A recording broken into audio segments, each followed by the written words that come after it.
जय हिंद दोस्तों, मैं बृजराज बैस आपको आज कांग्रेस और बीजेपी के मैनिफेस्टो को समझाने आया हूँ। मैनिफेस्टो को हर एक मतदाता को मतदान करने से पहले समझना चाहिए, क्योंकि उसे ये पता होना चाहिए कि अगली जो सरकार आने वाली है वो जब आएगी तो अपने कार्यकाल में कौन कौन से कार्य करेगी। मैनिफेस्टो का मतलब यही होता है। तो हम शुरू करेंगे कांग्रेस के मैनिफेस्टो से। कांग्रेस के मैनिफेस्टो का नाम है न्याय पत्र।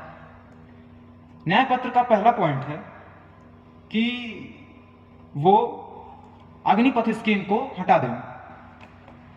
तो हम आपको बताना चाहेंगे कि अग्निपथ स्कीम जो है वो 1989 से पेंडिंग थी।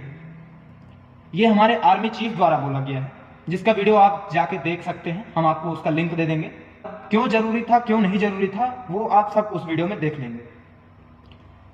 तो हम एक बात और बता दें अग्निपथ स्कीम को लेकर कि अग्निपथ स्कीम देश के सेवकों के लिए थी। नौकरी जिसको चाहिए, मतलब पैसे के लिए जो नौकरी कर रहा है, तो पैसे के लिए वो कभी इंडियन आर्मी ज्वाइन ही ना करे, मेरा तो कहना यह है। और जो सच में देश सेवा करना चाहता है वही अग्निपथ स्कीम से उसमें जाए। अग्निपथ स्कीम से बहुत सारे फायदे भी हैं, जिसमें से मेन पॉइंट हो गया कि उसको सैलरी भी मिलती है और क्या बोलते हैं, उसको एक स्नातक डिग्री भी मिलेगी, मतलब बैचलर्स की डिग्री मिलेगी, जिसके लिए लोग लाखों खर्च करते हैं प्राइवेट यूनिवर्सिटीज और गवर्नमेंट यूनिवर्सिटीज में जाकर। इससे बैचलर्स को फायदा ही होगा, मतलब बैचलर्स की डिग्री भी मिल जाएगी उनको, और उनको जब रिटायर होंगे तो 10 लाख मिलेगा, जिससे उनके ऑप्शन रहेगा कि वो आगे भी चल के कुछ और कर सकते हैं। तो हम आते हैं नेक्स्ट पॉइंट में। नेक्स्ट पॉइंट क्या है, वो जो है मनरेगा जो स्कीम है उसके अंडर वो हर एक मजदूर को 400 रुपये पर डे का वेज देंगे, मतलब वो भत्ता देंगे।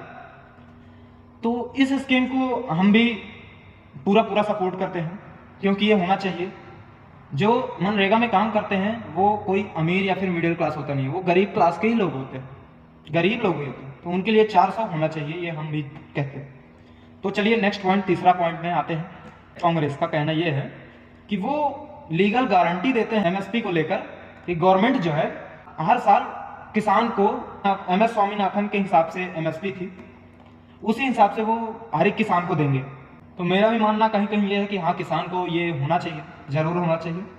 आप लोग को ये वीडियो देखना चाहिए कि इकोनॉमी पर क्या प्रभाव पड़ेगा जब हम एमएसपी की गारंटी 100% दे देंगे। तो आप देख के कमेंट में बता सकते हैं क्या सही है क्या गलत, ये आप पर छोड़ता हूँ।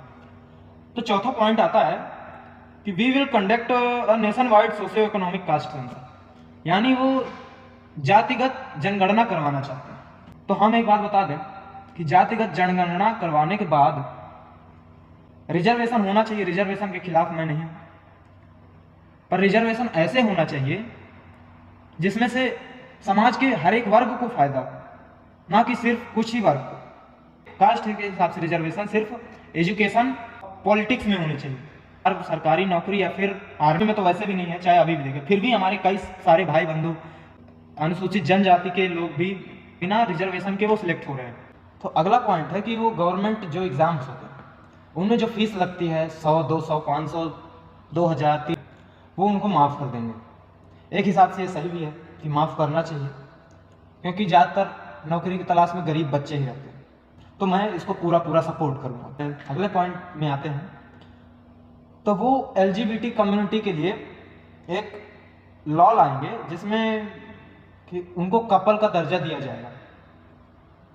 तो ये उन्होंने अच्छा सोचा। मेरा मानना ये है कि उन्हें भी थोड़ा बहुत रिजर्वेशन देना चाहिए हर चीज़, क्योंकि उन्हें समाज में बहुत क्रिटिसाइज किया जाता है। तो उनके लिए अगर हमारे समाज में पॉलिटिकल कैरियर में थोड़ा बहुत उनको पावर मिलेगी तो अपने समाज के लिए कुछ अच्छे से कर सकते हैं। तो ये सोचे तो कम से कम सही है। तो मैं इसको पूरा सपोर्ट करूँगा। तो अगला पॉइंट आता है कि ये जो हमारे रिलेशंस हमारे पड़ोसी देश चाइना और मालदीव के साथ खराब है, तो ये इसको ठीक करेंगे। हम आपको एक बात बता दें, तो रिलेशन हम इनके साथ खराब नहीं करते, ये हमारे साथ अपना रिलेशन खराब किया। क्योंकि चाइना दिन ब दिन देखते हैं आप, हमारे नक्शे को अपना बना देता है। अक्साई चीन को तो उसने 1962 में ही कब्जा कर लिया था। और रही बात अरुणाचल प्रदेश की, वो हमारे देश में होते हुए भी वो उसको अपने मैप में शामिल कर लेता है, जो कि पूरी तरह गलत है। इसको हमारा देश टॉलरेट थोड़ी ना करेगा। तो और रही मालदीव्स की, वहाँ के पॉलिटिकल लीडर जो हैं इंडिया आउट का कैंपेन चलाते हैं। तो बताइए, तो उन लोग को ये सब करने से पहले सोचना चाहिए। पर मैं इसको सपोर्ट करता हूँ क्योंकि ये रिलेशन अच्छे होने चाहिए अपने पड़ोसी के साथ, तो मैं इसको पूरा पूरा सपोर्ट करता हूँ। इसमें सिर्फ एक चीज़ है जिसको मैं सपोर्ट नहीं करता हूँ, वो ये अग्निपथ स्कीम को जो हटाने की बात करता है, मैं इसको सपोर्ट नहीं करता। ये जो पॉइंट्स थे तो ये तो मेन पॉइंट्स थे, बाकी मैं आपको लिंक दे दूंगा तो आप खुद भी जाके पढ़ सकते हो न्याय पत्र।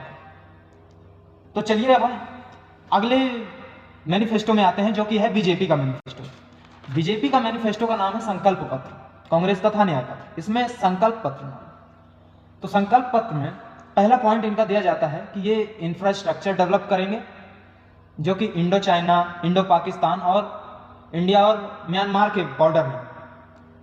ये इन्होंने बहुत अच्छा सोचा, क्योंकि डिफेंस के बारे में कांग्रेस ने एक भी नहीं सोचा। आपको याद है जो अक्साई चीन है उसे कब कब्जा किया गया? 1962 में।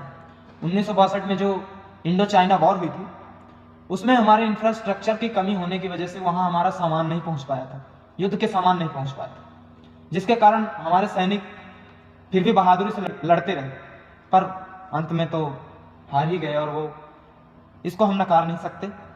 तो इसलिए हम बोलते हैं कि ये बहुत जरूरी, बहुत बहुत बहुत जरूरी कदम इन्होंने उठाया है, तो इसको मैं स्ट्रांगली सपोर्ट करता हूं।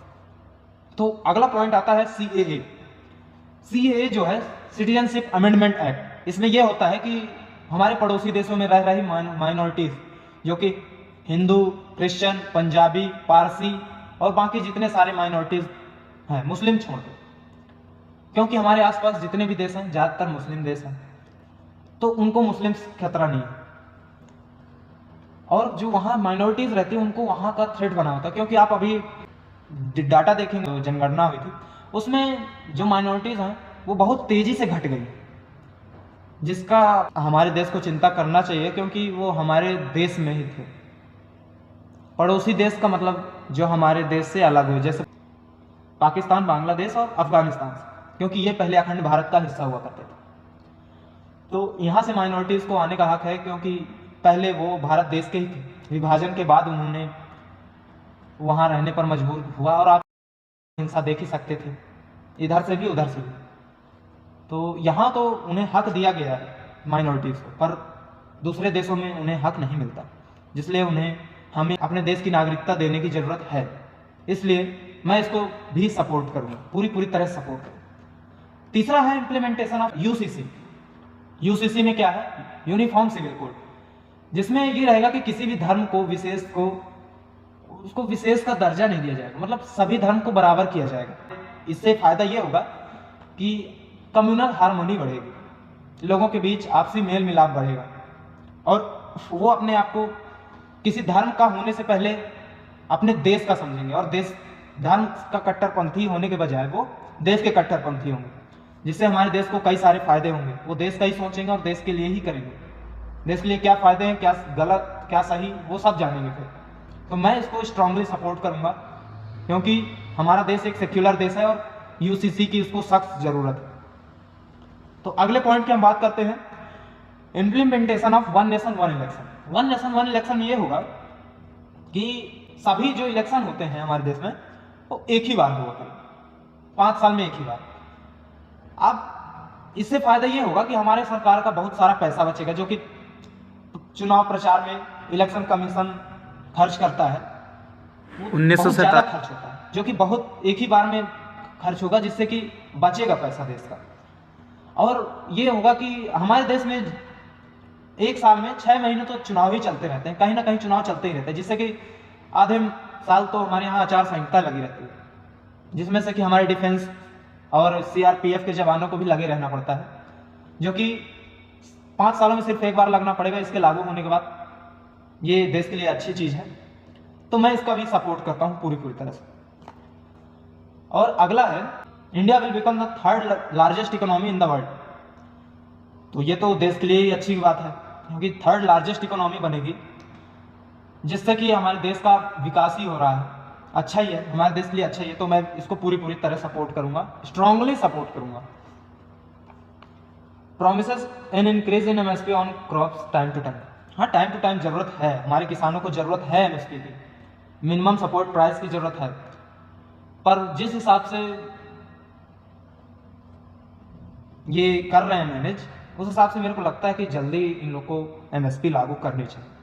तो संकल्प पत्र का अगला पॉइंट है कि ये ऑटो, टैक्सी, ट्रक और जो जितने भी ड्राइवर्स हैं इनको सोशल सिक्योरिटी स्कीम के अंतर्गत इंक्लूड किया जाएगा। इसमें उन्हें फ़ायदा ये होगा कि उन्हें 60 साल की उम्र के बाद 3,000 रुपये पेंशन मिलेगी, जिससे कि उनको फाइनेंशियली सपोर्ट मिलेगा, क्योंकि उनकी जॉब की सिक्योरिटी नहीं रहती, इसलिए सरकार उनको सपोर्ट कर रही है। ये अच्छी योजना है, गरीबों के लिए है और श्रमिकों के लिए। इसको मैं भी पूरी तरह सपोर्ट करता हूँ। तो चलते हैं अगले पॉइंट के ऊपर, संकल्प पत्र में। तो बीजेपी ये कहती है कि वो 3 करोड़ गांव की महिलाएं जो रूरल वुमेन्स हैं उनको लखपति दीदी के स्कीम के अंतर्गत लाएंगी, जिसमें उनको बेनिफिट ये होगा कि उनको 5 लाख तक का सपोर्ट मिलेगा, जिस लोन मिलेगा वो भी बिना इंटरेस्ट के, जिससे कि वे अपना बिजनेस ग्रो कर सकते हैं। उन्हें अलग ट्रेनिंग भी दी जाएगी। वो एक ऐसे सेल्फ एम्पावर ग्रुप में जुड़ेंगे जैसे कि वो आपस में भी चर्चा कर सकें और आपस में वो कर सकें, और उन्हें एक अलग ट्रेनिंग दी जाएगी। तो मैं भी इसको पूरा सपोर्ट करता हूँ। इसके बारे में आप जाके ऑनलाइन पढ़ भी सकते हैं और सरकार के पोर्टल में जाके, लखपति दीदी का खुद का एक पोर्टल है, उसमें आप एलिजिबिलिटी और वो सब चेक कर सकते हैं। और प्रॉमिस टू कंटिन्यू सूर्य घर मुफ्त बिजली, सूर्य घर मुफ्त बिजली को और पीएम गरीब कल्याण अन्न योजना को ये लोग कंटिन्यू करने को बोले हैं, जिसमें ये होता है कि पीएम सूर्य घर से ये आपको 300 यूनिट तक की बिजली फ्री मिल जाती है, जिससे कि आपका घर परिवार चल जाता है। और ये होता है, और ये सब्सिडी देके आपको सोलर पैनल लगवाना होगा। इसके लिए इनका पोर्टल लॉन्च हो चुका है, आप अभी इस पर रजिस्टर कर सकते हैं। और अन्य योजना जो कि आपको अगले 5 साल तक और फ्री अन्न देगी, ये गरीबों के लिए बहुत ही फायदेमंद स्कीम है। तो ये गरीबों के लिए बहुत ही कारगर साबित हुई है। और मुफ्त बिजली योजना से ये होगा कि आप हमेशा बिजली का बिल देने से मुक्त हो जाएंगे, और यहाँ तक कि इस बिजली से आप सरकार को बिजली बेच भी सकते हैं। तो ये उनका लास्ट पॉइंट था। जो मैं बताया हूँ उन दोनों में डिफरेंस है, बहुत है, पर ये मैं जितना भी बताया हूँ ये हाईलाइट बताया हूँ। आप दोनों के मैनिफेस्टो का लिंक मैं आपको डिस्क्रिप्शन में दे दिया हूँ, जाके आप चेक कर सकते हैं।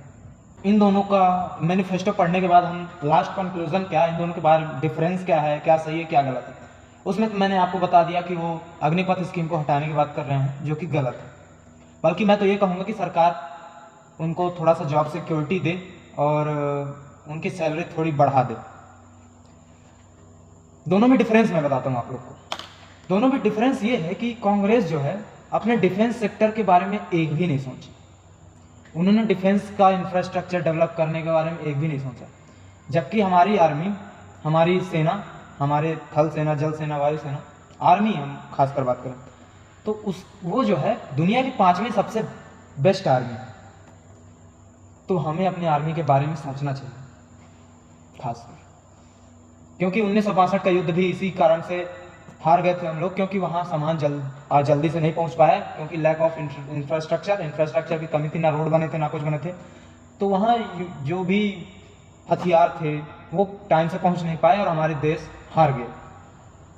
तो डिफेंस के ऊपर उनको ध्यान देना चाहिए था, तो उन्होंने नहीं दिया है। बीजेपी इसका खास ध्यान रखे।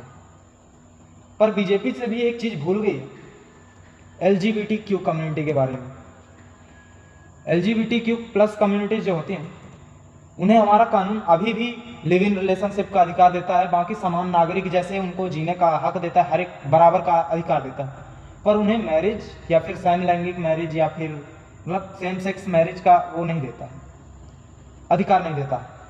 तो मेरा मानना इसमें यह है कि बीजेपी को इसके बारे में कुछ उनको और विशेष अधिकार देना चाहिए। मेरा मानना है कि उनको रिजर्वेशन दिया जाना चाहिए। सीधी बात मैं बोलूँ तो उनको पावर दी जानी चाहिए। उनको अपने समाज के बारे में अपलिफ्ट उनको करने के लिए उनके समाज को रिजर्वेशन दिया जाना चाहिए। मैं तो सीधे बोलता हूँ। पर LGBT कम्युनिटी जो उनको मैरिज की बात करूँ तो मैरिज का मकसद ये होता है कि परिवार बढ़ाना, परिवार को सपोर्ट करना, वंश बढ़ाना, सीधे बात। तो इनमें ऐसा हो पॉसिबल है नहीं LGBT कम्युनिटी में। तो एक चीज़ में मैं उनका सपोर्ट कर सकता हूँ, जब वो लोग शादी तो करें, है ना, उनका अधिकार मिलेगा शादी का, वो लोग शादी करेंगे, पर वो लोग बच्चे को गोद लेंगे तब वो सबसे ज़्यादा सही रहेगा, जिससे कि हमारे अनाथ बच्चों को भी एक पेरेंट्स का सपोर्ट मिलेगा और अनाथ बच्चे कम होंगे और वो लोग को भी एक फैमिली मिलेगी, जिससे कि वो लोग भी अपनी ज़िंदगी खुशहाली से बिता सकते हैं। तो LGBT के कम्युनिटी को मैरिज का अधिकार देने के लिए मैं यही कारण देना चाहूँगा कि देना चाहिए, रिजर्वेशन भी देना चाहिए, जो कि बीजेपी के मैनिफेस्टो से पूरी तरह से गायब है। अब आप इनमें से कर सकते हैं।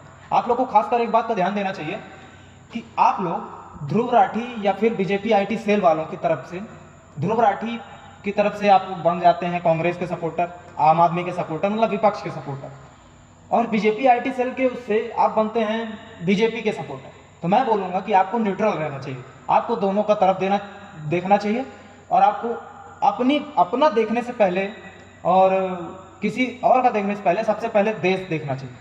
देश के हित में क्या है, देश के भलाई में क्या है, वो देखना चाहिए। तो मैं बोलूँगा कि ना ध्रुव राठी से आप इंस्पायर होइए, ना बीजेपी IT सेल से। आप इंस्पायर होइए आपके खुद के डाटा से और खुद के दिमाग से। तो चलिए, धन्यवाद।